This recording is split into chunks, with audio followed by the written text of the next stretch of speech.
curb deadly shootings by police officers. This is Assembly Bill 392, and it would limit the circumstances under which officers are justified if they shoot and kill a suspect. A lot of talk about this one, especially in the past day. Fox 40's Simone D'Alba spoke with one of the authors of that bill, Assemblyman Kevin McCarty.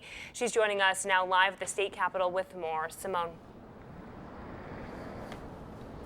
Good evening, Joe, Allie. Many of these conversations are centering around de-escalation. In essence, is there a way to change the law and possibly save more lives? That's the premise around AB 392. Emotions giving way to activism, channeling the pain felt in the wake of Stephon Clark's shooting death into something positive. What I say to you now is less about the DA's conclusions and more about how to best prevent these tragedies from happening over and over and over again. Mayor Darrell Steinberg, one of many leaders grappling with a search for tangible accountability and meaningful change. I think police officers have a very tough job. They put their lives on the line, and at the same time, they have an awesome power to take a life. Enter the California Act to Save Lives, or AB 392.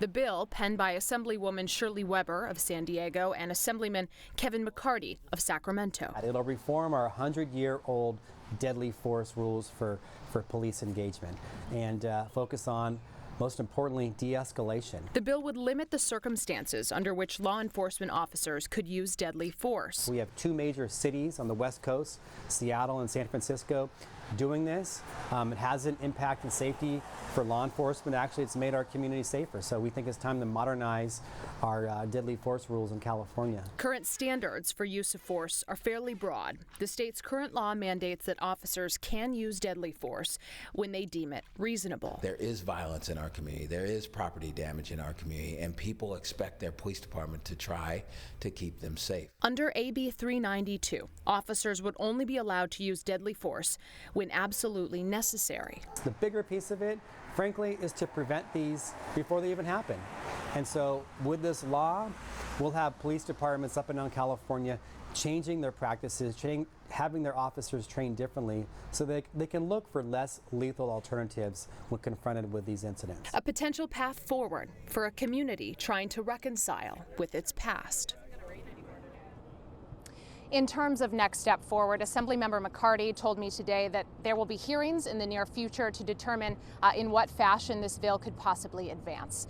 At the state capitol, Simone D'Alba, Fox 40 News. All right, Simone, thank you. And we'll also be watching as that bill moves forward. Well, today we spoke to former Sacramento County Sheriff John